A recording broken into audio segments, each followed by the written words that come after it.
উজানের ঢল ও টানা দুদিনের বৃষ্টিতে হু হু করে বাড়ছে তিস্তার পানি। পানি বৃদ্ধির ফলে তিস্তার নিম্নাঞ্চল প্লাবিত হয়েছে।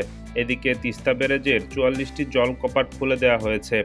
শুক্রবার বিকেল ৩টায় তিস্তা ব্যারেজ পয়েন্টে তিস্তার পানি প্রবাহ রেকর্ড করা হয়েছে ৫১.৮৩ সেন্টিমিটার, যা বিপদসীমার ৩২ সেন্টিমিটার নিচ দিয়ে প্রবাহিত হচ্ছে।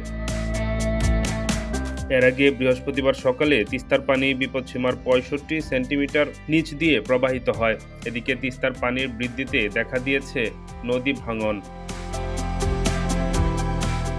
গত দুদিন ধরে প্রচুর বৃষ্টিপাত শুরু হয়েছে উত্তরের জেলা লালমনিরহাটে। কখনো হালকা, কখনো মাঝারি, কখনো আবার ভারী বর্ষণ। এতে জনসাধারণের মাঝে যেমন স্বস্তি ফিরেছে, তেমনি খেটে খাওয়া ছিন্নমূল মানুষ কাজে যেতে না পেরে চরম বিপাকে পড়েছে।